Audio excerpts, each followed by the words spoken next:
my God, the things they used to believe, the damage that they did, where people lived long enough to be saying that about what they themselves had done at a younger age.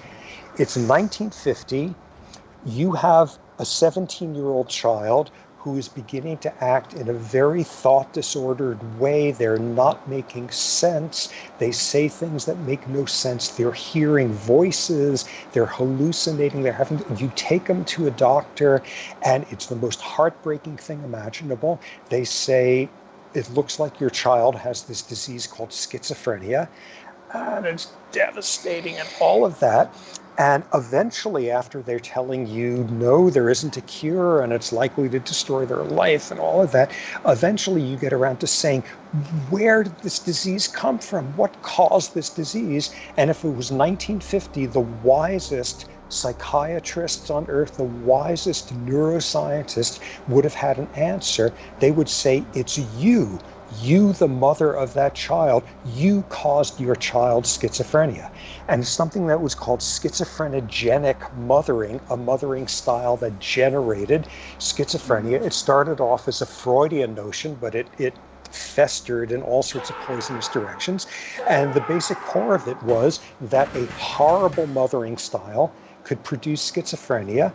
And it was a mothering style that was built around a mother who unconsciously hated her child and wished that the child hadn't been born. Oh my God.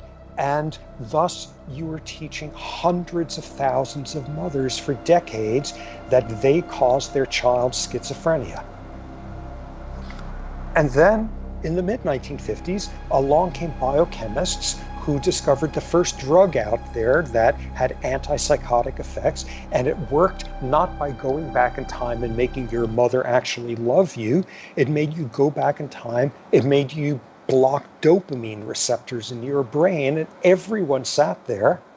And in some cases, the psychiatrist didn't sit there. It took them about 20, 30 years to sit there and say, oh my God, it wasn't the mothering. It's a crappy biochemical disorder. It's brain chemistry. It's not the wrong kind of incompetent mothering.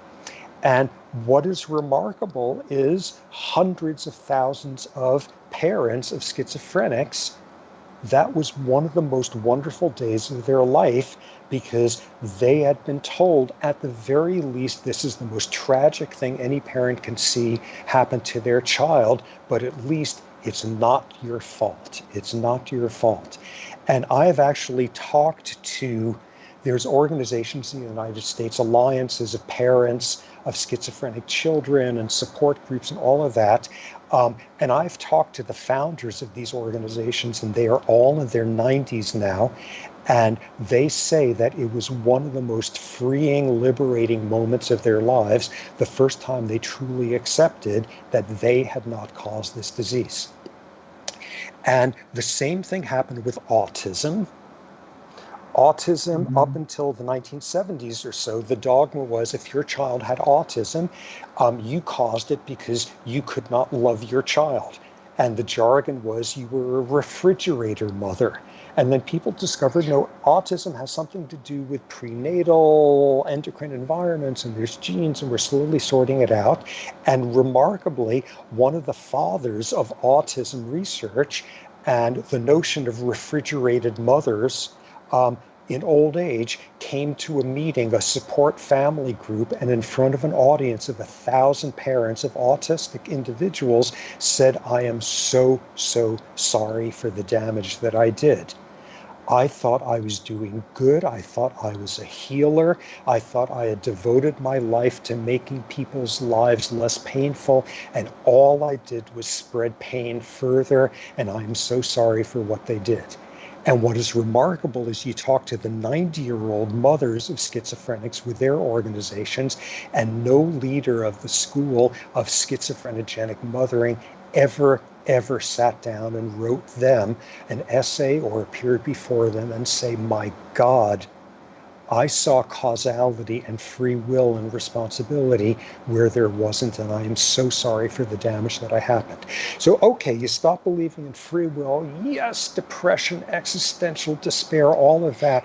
For a whole lot of people, it's going to be the most wondrous, liberating thing you can imagine.